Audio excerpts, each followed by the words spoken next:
मेरे पिछले दोनों वीडियो पे आप लोगों का बहुत ही प्रेम मुझे प्राप्त हुआ है और बहुत ही अच्छा सपोर्ट आप लोगों ने दिखाया है मुझे। कुछ विशेष लोग जैसे श्री अभिनव मिश्रा, श्री रजत त्रिपाठी, श्री ज्ञानेश्वर त्रिपाठी, श्री अंगद मौर्य जी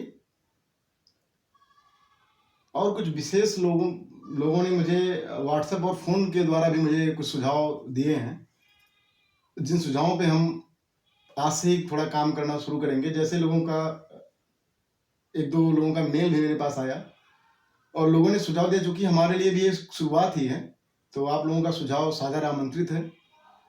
और उन सुझावों में एक बहुत विशेष सुझाव ये दिया गया कि चूंकि ये एक नया साल शुरू हुआ है, अभी चंद दिन ही बीते हैं, तो तरह तरह के लोग राशिफल रिलेटेड वीडियोस डालना शुरू किए हैं कि आपका ये साल कैसा होगा, आने वाला साल कैसा होगा। लोगों की बहुत इच्छा हुई कि मैं इस पे राशि वाइज डालना, कुछ वीडियो डालना शुरू करूं। तो मेरे दिमाग में ये था, बहुत पहले मैं स्पष्ट कर दूं कि मेरे विचार में ये था कि मैं इस पे काम करूंगा, लेकिन चूंकि शनि जो हम लोग ये साल और ये वर्ष मानते हैं, तो कि हमारे हिंदू नववर्ष में तो वो तो आपको पता है कि सिस्टम दूसरा हो जाता है। ये तो अंग्रेजों वाला है, तो वो तो एक पद्धत चली आई है कि हमको हैप्पी न्यू ईयर बोलना पड़ा सबको। तो वो ठीक है, अच्छी बात है, और सबकी शुभकामनाएं थी, हमारी भी मंगल कामना आप लोगों के साथ थी, तो वो तो ठीक है। लेकिन बात करते हैं कि जो ये ग्रहों की चाल है, ग्रहों की चाल डिफाइन करती है कि आपका आने वाला समय कैसे होगा। ये एक 1 जनवरी, 2 जनवरी या दिसंबर बीत गया, जनवरी आ गई, इससे डिसाइड नहीं होता है कि आपका आने वाला समय कैसा होने वाला है। ये सृष्टि या ये समय ग्रहों की चाल से निर्धारित होती है। हाँ, ये 2023 निश्चित रूप से बहुत जबरदस्त होने वाला है, क्योंकि देखिए, आज के वीडियो में जो हम बात करेंगे राहु और केतु की, उस पर बात करेंगे, लेकिन उसके थोड़ा सा पहले एक समरी देना चाहता हूं कि आने वाले दिनों में मैं क्या करने वाला हूं। ग्रहों की चाल हमारे समय को निर्धारित करती है और उसी से हमारा जीवन निर्धारित होता है। 4 बहुत ही इंपॉर्टेंट ग्रह हैं जो एक बार पूरा 360 डिग्री में, हमारा एक ब्रह्मांड है पूरा, अगर हम एक सर्किल बनाते हैं तो 360 डिग्री का एक सर्किल बनता है, स्फीयर बनता है। और जो ये लग्न है, 12 घरों में बटा हुआ ये लग्न है। तो ऐसे 360 डिग्री को जब 12 से डिवाइड करेंगे तो 30 डिग्री आती है। तो एक घर का जो डिस्टेंस होता है वो 30 डिग्री होता है। तो एक ग्रह उस घर को क्रॉस करने में जो एक समय लेता है, वो उसकी चाल डिफाइन करती है कि वो चाल की किस गति से उस दूरी को तय करता है। दूरी वही रहेगी, लेकिन हर ग्रह उस घर को क्रॉस करने में, मतलब एक घर से दूसरे घर में प्रवेश करने में एक अलग समयावधि लेता है। जिसकी चाल तेज रहती है वो त्वरित, और जिसकी चाल मंद रहती है, धीमी रहती है, वो उस घर को क्रॉस करने में, अगले घर में जाने में काफी टाइम लेता है। तो सबसे मंद ग्रह से चलने वाला, गति से चलने वाला ग्रह जो है वो शनि है। शनि करीब 2.5 साल वर्ष ले लेता है एक घर से दूसरे घर में जाने में। तो अभी 15 से 16 जनवरी के बीच में शनि अपनी मकर, जो कि उसकी स्वराशि है, उसको क्रॉस करके कुंभ में जाने वाला, जो कि अच्छी बात यह है कि कुंभ भी शनि की ही राशि है।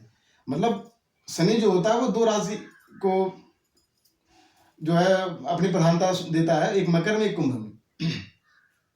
तो 2023 में ये बहुत बड़े परिवर्तन होने वाले हैं, क्योंकि कई ग्रह अपनी राशियां बदलने वाले हैं, अपने घर बदलने वाले हैं, जिसमें से गुरु भी अपनी राशि बदलने वाला है, अप्रैल में चेंज करेगा। शनि बदलने वाला है, इसी मंथ बदलेगा। राहु और केतु, जो कि 1.5 साल के लगभग बदलते हैं, तो ये भी अपने घर को बदलने वाले हैं। और बाकी हर महीने, यहां तक कि 2.5 दिन में, लगभग 2.5 दिन का समय लेता है, चंद्रमा अपना घर बदल देता है, एक राशि से दूसरी राशि में प्रवेश कर जाता है। तो ग्रहों की चाल डिफाइन करती है हमारे समय को और हमारे भाग्य को, हमारे फॉर्चून को, हमारी डेस्टिनी को। तो वो जो 9 वर्ष से रिलेटेड वीडियो डालना है, एक बताना कि किस राशि के लिए क्या होने वाला है, आपको क्या करना चाहिए, अपने कर्म में कहाँ चेंज लाना चाहिए, आपका भाग्य किस ओर है, कहाँ पे उदय हो रहा है, किस फील्ड में आपको वर्क करना है, उस पे हम वीडियो डालना प्रारंभ करेंगे। और शायद वो कोशिश करूंगा कि आज से ही प्रारंभ हो जाए, और उस पे भी आप लोगों की राय जानना चाहूँगा कि कहाँ तक मैं किस हद तक आपको बता पाया और आपके कर्म में चेंज कर पाया हूँ। तो आपकी शुभेच्छा के साथ मैं आज के इस प्रश्न को, जो एक राहु केतु से रिलेटेड है, मेरे अंदर मेरी जिज्ञासा थी, उस पर बात करने की कोशिश करूंगा। राहु केतु एक मिथ है, एक पौराणिक कथा है। पौराणिक कथा क्या है? पौराणिक कथा ये है कि समुद्र मंथन वालों सब जानते हैं ये पौराणिक कथा, लेकिन मैं उस पौराणिक कथा को आपके इस वर्तमान से जोड़ने की कोशिश करूंगा कि वर्तमान में भगवान विष्णु को वो मोहिनी का रूप क्यों धारण करना पड़ा। वो ज्योतिष में लोग बता देते हैं कि एक पौराणिक कथा ये है, मैं उसको वर्तमान से जोड़ूंगा कि मोहिनी रूप क्यों मोहिनी रूप, सोचने वाली बात है। आज मैं उस पर बात करूंगा। तो सबको पता है, उसमें पौराणिक कथा के बहुत डिटेल में और डीप में नहीं जाऊंगा, बस 1 मिनट में आपको समरी बता देता हूँ, जिससे आप, जो कुछ लोग जिनको ना कथा पता हो, जरूरी नहीं कि सबको पता ही हो, तो बस 1 मिनट में समरी बता देता हूँ कि समुद्र मंथन हुआ, मंथन से अमृत का पान निकला। तो विष्णु भगवान भोले, भगवान शिव, काशीराज, उन्होंने उसका पान किया, क्योंकि वो तो सबके बस की बात नहीं होती विष पीना। आज भी विष वही पीता है जो भोला होता है, जो दानी होता है। तो विष तो भगवान भोलेनाथ विष पिए, हलाहल पिए, नीलकंठ हुए, और हमारे इस पूरे यूनिवर्स को, पूरे ब्रह्मांड को उस विष से बचाया, क्योंकि त्राही त्राही मच गई थी। लेकिन जब अमृत हुआ, तो अमृत, समुद्र मंथन से अमृत और तरह तरह की रत्न निकालना ही उस मंथन का जो है पूरा प्रयोग, जो है उस मंथन का यही अमृत का घड़ा निकालना, और बहुत सारे रत्न है जो समुद्र के गर्भ में छुपे हुए थे, जो आज भी लोग करते रहते हैं। आज वो खनिज के रूप में निकाला जा रहा है। आज वर्तमान में उसी समुद्र मंथन से, समुद्र से पेट्रोलियम निकाला जा रहा है, तरह तरह खनिज निकाले जा रहे हैं, वही वो रत्न निकाले जा रहे हैं, वही विष निकल रहा है, प्रदूषण हो रहा है। हम सब जोड़ेंगे ज्योतिष को, आज हम पूरी तरह से आधुनिकता से जोड़ेंगे, बताएंगे कि ज्योतिष कहाँ था, हमारे मिथ कहाँ तक थे, पौराणिक कहानियां कहाँ आधुनिकता में आती हैं, कहाँ ज्योतिष गलत साबित हुआ। ज्योतिष कहीं गलत साबित नहीं हुआ, गलत हमारे विचार रहे हैं, हम उस विचार को समझ नहीं पाए। बात करूंगा, सब पे बात करूंगा। 20 मिनट की वीडियो या 30 मिनट की वीडियो पे इतना डिटेल हम लोग बात नहीं कर सकते। कभी बात करूंगा, वो आपका प्रेम बताएगा कि मैं कहाँ तक और किस हद तक बात करूंगा। इसीलिए मैं बार बार कहता हूँ कि आपका कमेंट और आपका सपोर्ट बहुत ही जरूरी है। इसलिए नहीं जरूरी है कि मैं अपने विचार, इसलिए लोगों का मिथ तोड़ना है, लोग समझ सकें कि हमारी सभ्यता में क्या था, कितनी बढ़िया हमारी पौराणिक सभ्यताएं थी, कितना बढ़िया हमारा धर्म था। लेकिन लोगों ने अंधविश्वास के चक्कर में इस धर्म को, इस सभ्यता को खत्म कर दिया। और चूंकि हमारे विचार परमार्जित नहीं थे, सत्कर्म हमारे सकारात्मक नहीं थे, हम उन्हीं विचारों से जड़ित हो गए और हमने उन गलत रास्तों को चयन किया, और जिससे धीरे धीरे धीरे धीरे हमारा धर्म डिक्लाइनेशन की ओर बढ़ गया। मैं फिर स्पष्ट करना चाहता हूं, मैं गुरु नहीं हूं, गुरु का कार्य जरूर कर रहा हूं, गुरु का कार्य जरूर कर रहा हूं। मेरा कर्म सिर्फ यही है कि आपको उस लक्ष्य की ओर एकदम सही और सकारात्मक रास्ते बढ़ाना है, और आप बढ़ेंगे, मुझे पूरी उम्मीद है, क्योंकि आपका प्रेम दिख रहा है कि आप बढ़ेंगे। और आपको प्रभावित करना भी मेरा लक्ष्य नहीं है, बस आपको उसी सही रास्ते पे लाना मेरा लक्ष्य है। बात करते हैं उस अमृत की। अब अच्छा कौन नहीं खाना चाहता है? हमारे घर में ही जब अच्छा बन जाएगा तो भाई ठीक है, समाज में भी अच्छी बातें सब सुनना पसंद करेंगे, या अच्छी चीजों को लेना पसंद करेंगे, अच्छे कपड़े पहनना पसंद करेंगे। तो अमृत जो स्वतः है, अमृत एक बार जो पान कर लेगा अमर हो जाएगा। मृत्यु, अरे वाह, मृत्यु क्या शब्द है? अरे कभी मृत्यु की बात करूंगा कि मृत्यु क्या है, कैसे मृत्यु को एक्सेप्ट करेंगे आप। ताकत दूंगा आपको, उस डर से खत्म करूंगा, मैं आपका डर खत्म करूंगा कि मृत्यु क्या है, क्यों डरते हैं आप मृत्यु से। तो मृत्यु वो कारण था जो अमृत, अब जो अमृत पी लेगा वो क्या हो जाएगा, वो अमृत तो प्राप्त कर लेगा, उसको मृत्यु ही नहीं होनी। बताइए कितनी बड़ी चीज, एक अमृत का एक बूंद चला गया आपके अंदर तो आप क्या हो गए, अमर हो गए। तो उसके लिए युद्ध होना ही था। अब क्या देवता और क्या असुर, युद्ध शुरू अमृत के लिए। अब उसका बंटवारा, और क्या भगवान विष्णु को कहूं, भगवान विष्णु तो देवों के देव हैं, तीनों गुण के स्वामी हैं। तो भगवान विष्णु तो विष्णु ही हैं, भगवान हैं। तो भगवान को भी पता था कि अगर असुर अमर हो गए तो असुर मतलब क्या है? असुर आज के डेट में हम ही असुर हैं, हम ही लोग असुर हैं। जो कर्म गलत कर रहे हैं वही असुर है। तो जब अगर जो कर्म करने वाला गलत है और अगर वो प्रभावित हो गया, जैसे बहुत छोटा एग्जाम्पल ले रहा हूँ, मॉडर्न इरा का एग्जाम्पल ले रहा हूँ। एक अधिकारी, एक आईएएस अधिकारी, एक डीएम, एक नेता कर्म किया, एक विद्यार्थी पुरुषार्थ किया और वो आईएएस बन गया, लेकिन उसके विचार नैतिक नहीं थे। अधिकार तो मिल गया, लेकिन उसने उन अधिकारों का दुरुपयोग किया, बहुत करप्शन किया, बहुत भ्रष्टाचार किया। तो उससे नुकसान किसका हुआ? समाज का हुआ, देश का हुआ, हमारे अर्थतंत्र का हुआ, विकास अवरोधित हुआ। इस सिर्फ अधिकारी का बात नहीं कर रहा हूं, मैं सबकी बात कर रहा हूं। जब जब हम अपने अपने कर्तव्य पथ से विमुख होंगे तब हम असुर बनेंगे, और जब हम सत्कर्म की ओर बढ़ेंगे हम दैवत्व को प्राप्त करेंगे। देवज्ञ हमारे अंदर आएगा, हमारे अंदर ज्ञान का विकास होगा, अध्यात्म आएगा हमारे अंदर। तो भगवान विष्णु को पता था कि अगर असुर अमर हो गए तो वो क्या करेंगे? इस सृष्टि का विनाश करेंगे। और लेकिन अगर देवता लोग अमर होते हैं, देवत्व इनका प्रमुख होगा, तो क्या होगा? समाज का विकास करेंगे, सृष्टि का विकास करेंगे, अच्छी अच्छी चीजें होंगी। अब युद्ध चल रहा है। अब देखिए, आप भ्रमित कब होते हैं? आप भ्रमित ऐश्वर्य से होते हैं, सुंदरता से होते हैं। बस आज भी आप भ्रमित होते हैं। आज जो ये प्राइवेटाइजेशन हो रहा है, जो बड़ी बड़ी कंपनियां आती हैं, बड़े बड़े ऐड आते हैं लोगों के, अब वही मोहनी है, वही मोहनी है। वो रूप धरना पड़ा है, वो रूप धरना पड़ा है और उसी से लोग एक्टिव हो रहे हैं। आप अपने धर्म को, अपने ज्ञान को, अपने आध्यात्मिकता को खो रहे हैं। और हम उन चीजों पे, आज किसी भी चीज पे कमेंट करना आसान है, किसी भी गाने पे, किसी संगीत पे बड़े बड़े फॉलोअर, कई कई करोड़ लोग पहुंच जाते हैं, देखने वाले देखते हैं, बड़े बड़े क्या शब्द लूँ, अश्लीलता का। तो उसको लोग, तो वो हमारी कमी है, हम उसको प्रमोट कर रहे हैं। हम देखते हैं तो प्रमोशन हो रहा है, बढ़ रहा है। तो वही असुर है जो गलत चीजों को प्रमोट कर रहे हैं और जो गलत चीजें कर रहे हैं, कृत्य कर रहे हैं गलत। तो भगवान इसीलिए सुंदरी का रूप, वो उसलिए सुंदरता का रूप है क्योंकि आपके मन को, जो असुर है उनका मन क्या होगा? वो उसी ओर जाएगा, सात्विकता को नहीं जाएगा। तो उनको, उनके विचार को भ्रमित करने के लिए भगवान को जो है सुंदरी का रूप धरना पड़ा, मोहिनी का रूप धरना पड़ा। लेकिन एक कुटिल चालाक असुर, जिसका नाम क्या था? विश्वानु। अगर मैं सही हूं, अगर मुझे याद आ पा रहा है तो विश्वानु। अगर मैं गलत होऊंगा तो मुझे कमेंट के माध्यम से उसको जरूर सूचित करवाइएगा, क्योंकि शायद विश्वानु ही नाम था। तो वो देख लिया भगवान विष्णु को कि ये जो है सुंदरी के रूप में एक प्याला मदिरा का, एक प्याला जो है अमृत का पान करा रहे हैं, और जो है हमको मदिरा पिलाया जा रहा है और देवताओं को अमृत पिलाया जा रहा है। उसने कटाक्ष किया, और चूंकि असुर जान जाते, तो इस कारण से भगवान विष्णु को अपने सुदर्शन से उस राक्षस का सर धड़ से अलग करना पड़ा। अब चूंकि वो अमृत का पान कर चुका था तो मृत्यु कैसे पाता? तो वही जो सर कटा हुआ वो राहु बना, और नीचे का जो धड़ बना वो केतु बना।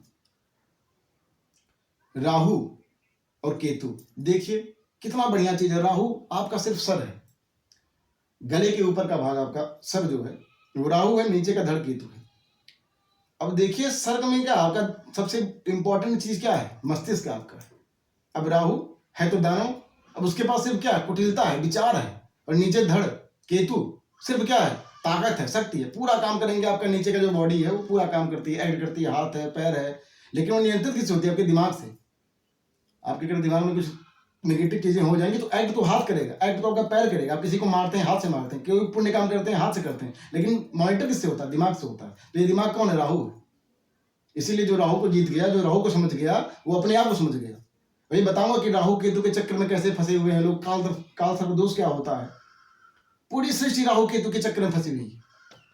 केतु मोक्ष देने वाला है, तो राहु आप उसी भौतिकता में लाने वाला है। और जब वही मोहनी, वही ऐश्वर्य से आप विलग होना शुरू करते हैं, उसी मोह से आप अलग होना शुरू करते हैं, तो आप किसको? मोक्ष को प्राप्त करते हैं। वही केतु काटने का काम करता है। केतु बिलगाव है। और एक उक्ति है, एक सूक्त है। क्या सूक्त है? कि जो आपको बांधता है वही खोलता है, या जो काटता है वही आपको जोड़ता है। अभी मैं इसको समझाऊंगा, थोड़ा आपको अजीब लग रहा होगा कैसे, ये मैं भी समझाऊंगा आपको। जैसे देखिए, मैं समझ जाएंगे आप। जैसे आप बहुत भौतिकता में रमे हुए आदमी, खूब लग्जरी जीवन जी रहे हैं, गाड़ियां हैं, ऐशो आराम है, सब कुछ है, सब कुछ है। तो जब तक आप उसको छोड़ेंगे नहीं, तब तक आप कैसे किसी और चीज को पा सकते हैं? जब तक आपको सत्य का ज्ञान नहीं होगा, तब तक आप कैसे अध्यात्म की ओर बढ़ सकते हैं? तो वो जो सत्य का काम, जब तक कटाव नहीं होगा, बिलगाव नहीं होगा। जैसे आप 2-3 रिश्तों में रहे, घर में रहे, वहीं कुटिलता हो रही है, कहीं कुछ और विचार कर रहा है, कोई आपका मित्र है जो मित्र कहने के लेकिन पीछे आपके विश्वासघात कर रहा है। तो जब आप सत्य ज्ञान तभी नहीं कट पाते हैं। तो जो सत्य का ज्ञान होता है वही केतु कराता है, आपको बिलगाव देता है। जब आप अलगाव, देखिए समाज में रहना ठीक है, कमल का पुष्प तो लोग सब देखते हैं, कमल का पुष्प उससे सीखने वाली बात है। उसका जो पत्ता होता है पानी जल में जरूर रहेगा, लेकिन वो जल से जुड़ा नहीं रहता। समाज वही जल है और वो जो पत्ता है वही आप है। तो आप उस पत्ते, उस पुष्प की भांति बनिए, समाज में तो रहिए, लेकिन समाज से बिलगाव की स्थिति लाइए, सीखिए समाज से, लेकिन उन दुर्गुणों को छोड़ने की कोशिश करिए। राहु जहां भी, जिस भाव, राहु हमेशा सदैव गड़बड़ काम नहीं करेगा, गलत काम नहीं करेगा। राहु जिस भाव में बैठेगा उस भाव में क्या लाएगा? क्योंकि और चाहिए, अतृप्त भावना लाएगा। कि वो क्या है, जब उसको अमृत पिलाया जा रहा है तो तृप्त हो नहीं पाया, सर काट दिया गया भगवान विष्णु के द्वारा, तो वो अतृप्त है। तो जिस भाव में बैठा है वहां पे क्या करेगा? अतृप्त भावना मिलाएगा आपको कि अरे अभी और चाहिए, अभी और चाहिए, और चाहिए। तो अगर आपको कर्मयोगी बनना है, देखिएगा बड़े बड़े राजनेताओं की कुंडली में, बड़े बड़े अभिनेताओं की कुंडली में, बड़े बड़े आईएएस अधिकारियों की कुंडली में, जो भी बहुत बड़े अधिकारी बने हैं, जो भी बहुत बड़ा विशिष्ट काम कर रहे हैं इस समाज में, उनका राहु 10th भाव में आपको जरूर मिलेगा, 10वां भाव। कभी बात करूंगा, अभी तो शुरुआत है हमारी, अभी तो ये ज्योतिष का हम लोग शुरुआत किए, अभी तो ज्योतिष का सिद्धांत ABCD हम लोग नहीं शुरू किए। तो राहु जब भी 10वें भाव में संबंध बना लेगा, 10वें भाव में रहेगा, तो आपके अतृप्त कर देगा। कितना भी आप करेंगे, दिन रात कितना भी काम करेंगे, आपको लगेगा अरे अभी तो कुछ और करना था, अभी तो कुछ और करना था, अभी तो कुछ और करना था। तो राहु बढ़िया, राहु अपनी मित्र राशि के भाव में बैठ जाए, कुछ उसके मित्र, और मित्र कौन रहेंगे? जो कुटिल रहेंगे, कुटिलता का काम करने वाले रहेंगे, उसके मित्र रहेंगे, क्योंकि राहु आप समझ चुके हैं। और केतु क्या है? केतु जो कि संतृप्त हो गया, रिलैक्स है, तो वो जो अच्छे लोग हैं, इसीलिए केतु को पापी नहीं, केतु राहु की दृष्टि की वजह से पापी, क्योंकि राहु के तो हमेशा आमने सामने रहेंगे, जब भी रहेंगे इनका अपोजिट डायरेक्शन रहेगा। तो केतु राहु की दृष्टि की वजह, क्योंकि सप्तम दृष्टि केतु पड़ेगी, तो केतु राहु की दृष्टि की वजह से पापी बन जाता है, जो कि पापी है नहीं, अत्यंत पुण्यात्मा है, अत्यंत पुण्यात्मा है। अब सोच लीजिए कि आप, हम किसको बहुत अच्छा मानते हैं, हमारे घर या किसी समाज में कोई काम करने वाला बहुत ही बेचारा सा, या क्या बेचारा शब्द यूज करूं, मतलब कोई भी जिसको आप बहुत भोला भाला समझते हैं, उससे कोई काम करवा लेते हैं और वो काम करता है बिना कुछ सोचे काम कर रहा है, तो अभी कहते हैं बहुत अच्छा, बहुत अच्छा है। और उसको काम कराने वाला अच्छा आदमी मिल जाए तो कहेंगे बड़ा बढ़िया काम करेगा वो। लेकिन अब वहीं कोई शातिर आदमी, कोई आतंकवादी टाइप का आदमी मिल जाए तो उससे कहीं बम रखवा देगा, कोई मोटिवेट करके कुछ और करवा देगा। वही केतु है।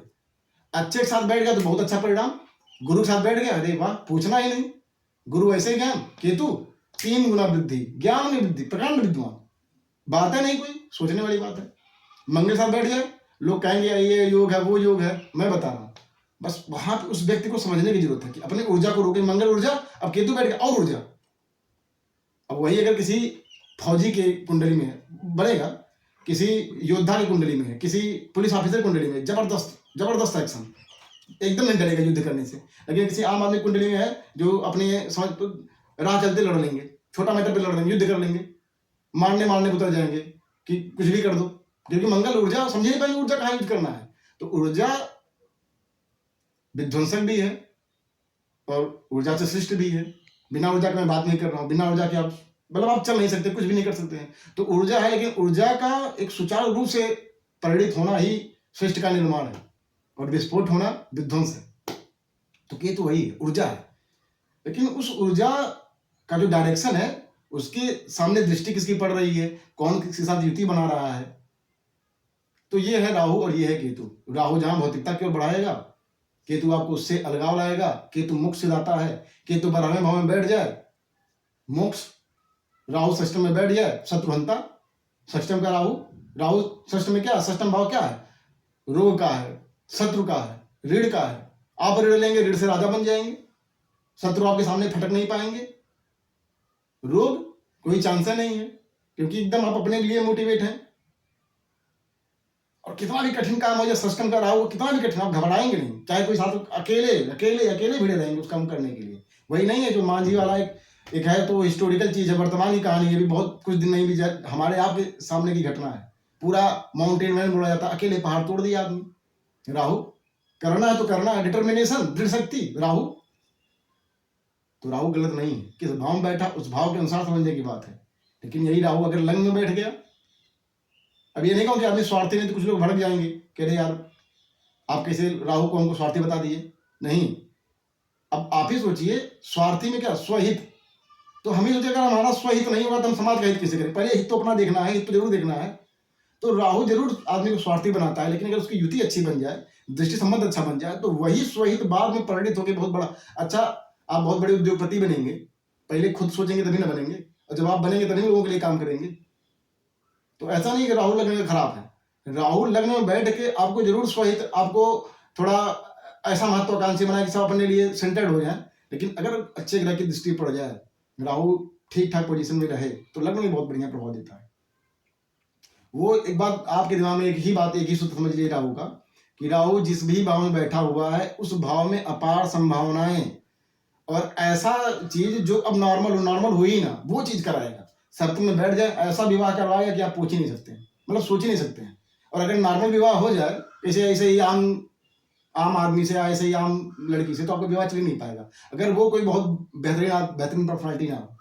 लेकिन वही केतु सप्तम में बैठा हुआ है, तो अगर किसी बहुत ऐसे पर्सनालिटी से आपका शादी हो जाए जो बहुत मीडिया में रहे, बहुत ज्यादा रौबदार हो, बहुत ज्यादा लग्जीरियस लाइफ, तो आपका नहीं, क्योंकि आप आध्यात्मिक है, आपका जो पति आध्यात्मिक होना चाहिए।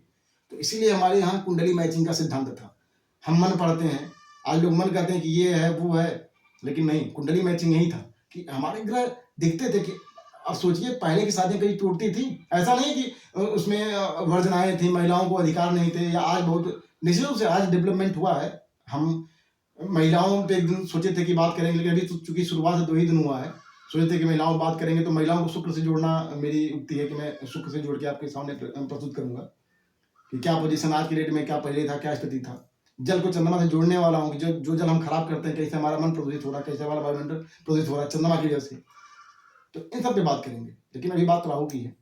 तो राहु सप्तम में बैठ गया तो ये करेगा, केतु बैठ गया तो ऐसे करेगा। और शादी वही मैटर करता है, अगर केतु बैठ गया, आपको पति ऐसा मिल गया कि जो बहुत लग्जरियस लाइफ जीने वाला, तो आपको नहीं चाहिए होता, आपको तो आध्यात्मिक चाहिए होता है। तो इसीलिए जो हमारे यहाँ के पहले विद्वान थे वो कुंडली प्रेफर करते थे, कुंडली देखते थे लोग, मैचिंग कराते थे, हाँ इसके लिए पति है। जरूरी थोड़ा ना कि हर व्यक्ति को लग्जरी लाइफ जीना पसंद है। बहुत लोगों के पास देखेंगे बहुत पैसा, बहुत लग्जरी लाइफ, लेकिन उसमें उनको रमता नहीं है मन, उनको तो सुख। बहुत लोगों को, बहुत एग्जाम्पल सामने आपको आएंगे कि इतना करोड़पति था, सब छोड़ के जो है ये धर्म एक्सेप्ट कर लिया, या साधु बन गया, सन्यासी बन गया। तो सुख तो अध्यात्म ही है, और वो आध्यात्मिक सुख केतु देता है। तो डरने की जरूरत नहीं है, राहु केतु को समझने की जरूरत है। आने वाले टाइम पे हम आपको हर ग्रह के बारे में बात करेंगे। अभी हम लग्न पे बात करेंगे कि कैसे किस लग्न से कौन सा ग्रह संबंध बनाए तो क्या होता है। और जो प्यार आप लोग हमको दे रहे हैं बहुत ही सराहनीय है, और सच में मैं बहुत आनंदित हूँ, बता नहीं सकता हूँ। बस इतना जान लीजिए, दिल गदगद है मेरा। और प्रभु की कृपा ऐसे आप लोग बनाए रखिए, और हमारे प्रभु मेरे ऊपर कृपा बनाए रखें। और कहना नहीं चाह रहा था कि थोड़ा कुछ लोग सोचेंगे कि मैं अपने चैनल को बढ़ाना चाह रहा हूँ। तो सिंपल सी बात है, अगर बढ़ूंगा, लोगों तक पहुंचूंगा, मेरा दायरा बड़ा होगा, तभी ना मेरे विचार से लोग लाभान्वित होंगे। और कहीं ना कहीं से लोग लाभान्वित होंगे तो हमारे समाज का विकास होगा, हमारे देश का विकास होगा, लोगों के अंदर पॉजिटिविटी आएगी, सकारात्मकता आएगी। तो इसलिए जिन लोगों तक मैं पहुंच पाया हूँ बहुत प्रेम से, चाहे अपना छोटा भाई समझ लीजिए, गुरु के रूप में समझ, मैं मॉडर्न दिखता होऊंगा लेकिन गुरुवत हूँ। तो अगर गुरु समझ पा रहे हो, बड़ा भाई समझ पा रहे हो, जो कि चूंकि कंपिटिटिव एग्जाम की तैयारी करने वाले, उनके लिए भी वीडियोस लाने वाला हूँ। तो आप जिस भी प्रोफेशन में जैसे भी हो, अगर आपको लगता है कि हाँ ये लड़का या ये व्यक्ति, चाहे उम्र में मैं छोटा लग रहा हूँ या छोटा हूँ या किसी से मैं बड़ा हूँ, जिस भी रूप में आप मुझे देख रहे हो, आप मुझे प्रमोट करिए, मेरे चैनल को अपने ही अगल-बगल एक व्यक्ति कम से कम उसका इतना तो आज के डेट में सोशल बैकग्राउंड ज़रूर है कि वो 5 लोग 10 लोग तक तो पहुँच ही रहा है। तो बहुत दिल से विनम्र निवेदन करता हूँ कि जहाँ तक मैं पहुँच पाया हूँ, मुझे बड़ा करिए, पहुँचवाइए। एक हमारे रजत जी हैं, बहुत ही बढ़िया सपोर्ट किए और उनका एक कमेंट मुझे इतना अच्छा लग गया कि बोले भैया जो है आकाश भर बढ़िए। तो दिल गदगद है बाबू आपके प्रति और कोशिश करूँगा कि मैं और अच्छा आपके जो आपने पैरामीटर बनाया होगा मैं उस पे काम करूँ और आप सबकी शुभेच्छा। खूब दिल से प्रसन्न रहिए, खूब प्रसन्न रहिए। आगे बहुत कुछ करना है, भारत को बहुत आगे ले जाना है और जो मिथ और जो विचारधाराएं हमारे धर्म को खराब की हैं, मैं नहीं कह रहा कि मैं करूँगा, आप काम करेंगे क्योंकि आप हैं। आप हैं तो हम हैं और हम हैं तो भारत है। तो हम भारत के लिए काम करेंगे। विचारधारा एक नियमित नहीं है कि हम एक गाँव, एक समाज, एक छोटे तबके में रहेंगे। इस भारत को बनाना है। एक व्यक्ति, एक नेता सबसे पहले वो भारतीय है, तो हमें भारत को आगे ले जाना है। तो बहुत ही शुभेच्छा के साथ और खूब मस्त रहिए, खूब एंजॉय करिए, लाइफ को जिए और 2023 गर्व करने का वर्ष बनाऊंगा। ये मेरा वादा है और मैं करूंगा, निश्चित रूप से करूंगा। राधे राधे।